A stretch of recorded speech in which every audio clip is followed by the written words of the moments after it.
Okay, today's lesson is about triads, and do they help you learn the fingerboard? This little musical example that I just did was composed just for this video. It's in the key of C minor. It doesn't use entirely triads. There is one tetrad in there, one 4-note arpeggio, or chord, I should say. And then I composed a lead part that consisted entirely of arpeggios. So we have the chords, and then the lead I played was entirely chord tones, no passing tones, no harmonic tones. And the way I did it is how I'm going to talk about it in the lesson. So the chords: C minor, B diminished, A flat major, D flat major in first inversion, something called a Neapolitan sixth, G major. Now, the arpeggios used, start with the opening. C minor, C and E flat, C, E flat, E flat goes down to B. I should mention key signature. It's a 3-flat key signature. In order to do this, in order to do what I'm talking about, one, you can already see I'm naming the notes as we go. So really, this is to answer the question, can we learn the fretboard with just triads? And the answer is just triads? No. If you're not using the part of your brain that makes you think about finding the note horizontally on the string, you are not getting better at knowing what note you're on, period. What triads are excellent for is, once you're doing that and fully committed to that, is it gives you some really great landmarks that you then have associations and references of. So learning the fretboard from triads without knowing the name of the note on every string, on every fret, is putting the cart before the horse. You're still not doing the thing you want to do. Now, the other thing I want to say is, this is, and everything I'm about to say after that, this is for people who want to be the very best players that they can be. If you want to be the very best player you could be, knowing the names of all the notes on the fingerboard, 1, is not hard, 2, is not too much work. It's a non-negotiable for you, right? So for people like us, this is something that is very exciting for us to do. We want to actively think. We want to think faster. We want to basically allow the guitar to be an exercise to make us smarter and more creative. And if that is not what you're into, then the rest of this video is not going to be resonating with you, because all I'm going to be talking about is what the notes are and how I arrange them. And that's it. Okay, so this isn't a lesson on here's your first triad, it's easy, blah, blah, blah, blah, blah. No, this is after we know all of the names of the notes on the fingerboard, we're fluid in our chromatic scale, we're fully committed to knowing the names of the notes on the fingerboards. We learned all our major keys, all our minor keys. This one's in a minor key. We know all our intervals. We know how to build all chords out of context of the key, and then we know how to we know diatonicism. We know which chords are in a key and why, and then this even deals with a specific type of progression, but we don't have to go into that. Yeah, that's all the stuff we want to know beforehand. That's all the stuff we want to train so that we can do this and create this, you know, just in a single night, and practice it up and get something good, and then actually have something that you're proud of. The performance that I just did, I'm very proud of that performance. So that's why I stopped and started teaching the lesson, right? Was it my first take? No, of course not. You know, it took a little bit more practice because it's very important to me. And this is in the segue of, it's very important to understand the experience we want to have. For me, when I write something for these lessons, I have to do something new and different for myself.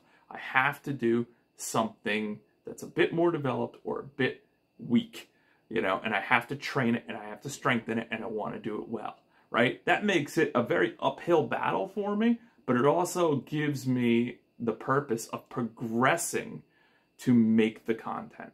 And now the content is aligned with what I care about the most when it comes to my time with the instrument. Progress is everything.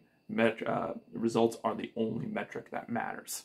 Okay, so the other thing that goes into this is I wanted to make a composition. I wanted to actually do something that was fully fleshed out from using arpeggios on the fingerboard, right? So I orchestrated it on Sibelius over here, and you know, came up with something that I enjoyed, and then, you know, jammed to it a little bit and started immediately coming up with licks and all that. And again, just wanted to stick strictly to arpeggios.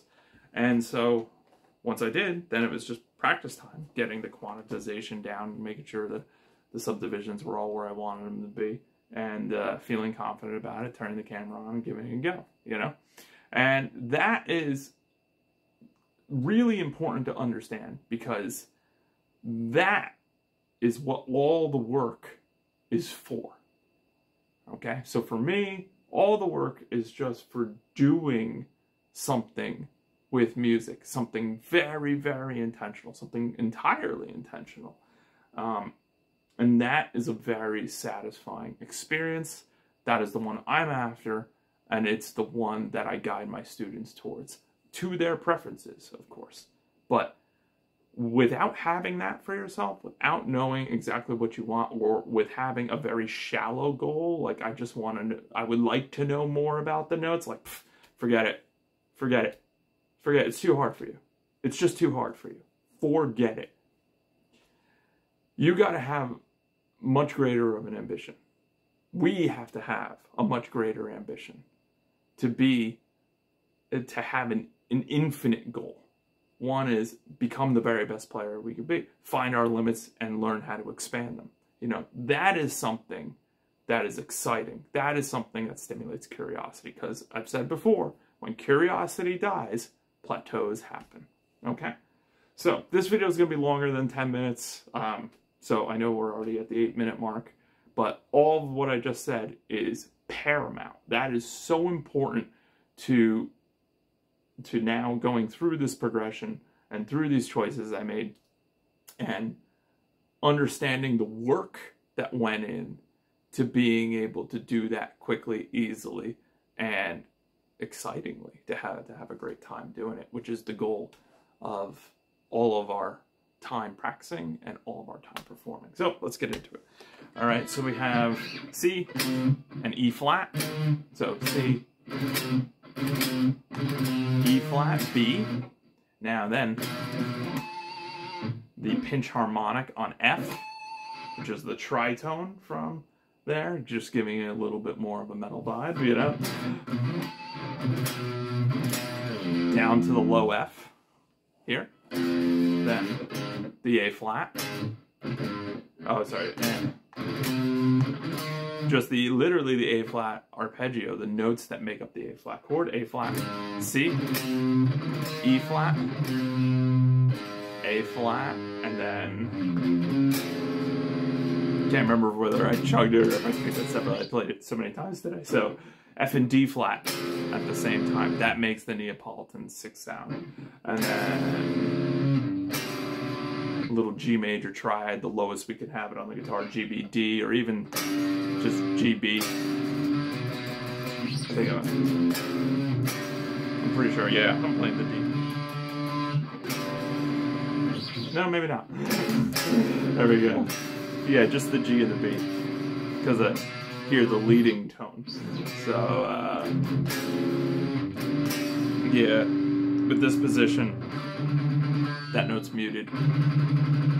Okay, so we got the Neapolitan 6, D flat major, and then G major. One more G chord, flip to the neck pickup, C, E flat. Now I did repeated notes on these, so I picked it all very like that. I guess 16 is like 1, 8, 2, 3. So and rhythm-wise is like, so then it was like double the speed, but not super fast, but double the speed in the rest of the arpeggio. So C, E flat, G, C, E flat, G, C, G, E flat, C, then D. Oh, sorry, I played an E flat. No, I played a D. Yeah. So that's the C minor chord, and then the B diminished chord comes in, and I played D, B, B, B, and then the fully diminished 7th arpeggio. So this is the tetrad B, D, F, A flat are the notes of it. B, D, F, A flat, B. Slid the B over to the next chord tone, D. D, B, A flat, F, D, B, A flat, F, D, B, C for the A flat chord. Notes of the A flat chord, A flat, C, E flat, C, E flat, A flat, E flat, A flat, slide up to the C on the same string, give it a bit of technique, like the percussive rake technique, a little vibrato, and slide, do a little technique in there. But for the D flat major, see, the Neapolitan 6 has to be in first inversion, so the F has to be the lowest note of this D flat chord. But I've got that in the orchestration, and I also did it in my guitar version here. In the lead arpeggio, I don't have to be concerned with that, because it's just the lowest voice in the composition that really needs the F there. And you can have the F elsewhere as well. So I just treated this as a D flat major arpeggio.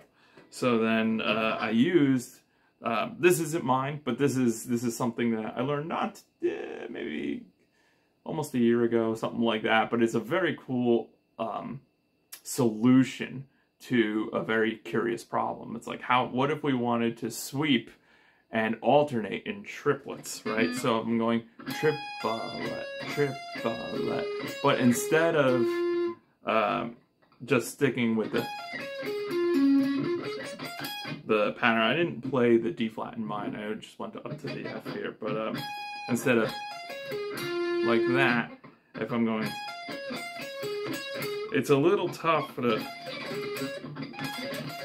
to turn it around in that little of strings. So the solution, this is from one of my favorite musicians who plays the electric guitar and composers and who's still alive and all that, Yari Minpa from Winter Sun. And this is something that he does. So then instead of playing the D flat here, you arrange the D flat on the same string. Takes a bit of a stretch. And then, so there we have the lick. And then the G, for the G chord, G. And then the third of the chord, the B, the next chord tone. And then the C minor, which, was just something like that. And I actually bent it up, so I'm a little wrong here. I didn't use entirely arpeggios. On the final C minor chord, I use a non-harmonic tone. I take the C and I bend it up to a D. Actually gives it that Jeff Beck, Because We've Ended as Lovers vibe, because that's the melody, and it is in the key of C minor, actually. So yeah, and I sort of grabbed the G with it a bit, like it's hard to do on purpose. There we go. You can hear it a little bit there. So there we have it. The only way that I'm gonna be able to do something. Actually, you know what? let's make a different arrangement of it, but not overly complicated, right? But let's use, you know, other places on the neck, do the same progression. So the progression is C minor, B diminished, A flat, D flat, G, and then C minor. It's got an authentic cadence. Okay, so let's say. So how about C, I'll just whatever first pops in my mind. C, G, C, E flat, G, and now the B diminished, F, D, F, D, let's go F, D, B, yeah, F, D, B, and then the A flat is there. So F, D, B, A flat, just that much. And then the A flat major. Now I'm already on the A flat, so why don't I go C, E flat, A flat, C, E flat, A flat, right? You could do different rhythms and stuff like that, but just mapping it right now. A flat, and now the Neapolitan 6. Now the D flat major. So then I'm actually going to repeat the A flat. The notes of the D flat major, D flat, F, A flat. So I got A flat, F, let's bar. A flat, F, D flat, A flat. No, sorry, that's a B flat. A flat, F, D flat, and then A flat right there. A flat, F, D flat, A flat, F. Let's go one more. D flat. Let's go to the A flat again. And then the G is the next chord. Let's go with a nice sort of 5-string G major. G, B, D, G, B, D, G. And then down to the C, or even C and the E flat at the same time, right? Something like that. You know, you could hear it's got the same progression, maps through it. I'll do it sort of, I don't know if I remember all those choices, but let's do it one more time, see if we can get a bit more fluent with it. So I went like... And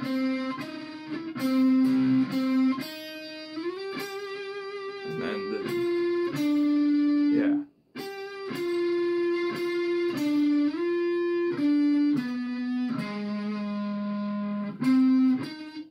I'll use different fingerings, but this is where the notes were.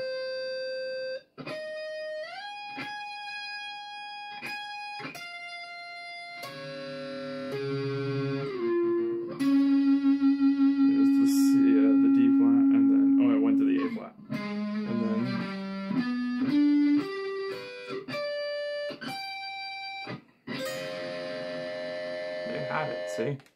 Just wrote that. Took a minute and a half, you know? If, I don't even know. I'm not looking at the clock. Such a short amount of time, right? If it wasn't for the work that I did in my earliest days of taking my musicianship and my guitar playing seriously. So after I learned probably about 100 songs from Tab, I set out to learn the names of the notes on the guitar. I took a keyboard class. It made a lot of sense to me. I sort of stumbled upon something. I was noodling one day and stumbled upon something that reminded me of one of the songs from the keyboard class in high school. And then I remembered the notes really well from playing it. So then found all the notes on the guitar and played it, and that was like the thing that just the light bulb moment went off. Like, oh, if I just know all the names of the notes on the guitar, then I could play anything that I know the names of the notes of. So then later, when I went to college and learned music theory, they taught it in notes. I could immediately apply it to the guitar because I was already fully committed, 100% committed to thinking about the guitar in notes. These people who are saying, I've been playing 20 years, 30 years, I just want to know the fretboard fluently, unless you 100%, I'm going to look right in the camera, unless you 100% fully commit to knowing the notes, you will never be able to do it. Period. I digress. So, yeah, that's the arpeggios. I use them. I knew my music theory is the thing that gave me the information in the notes, my knowledge, or the notes of the chords.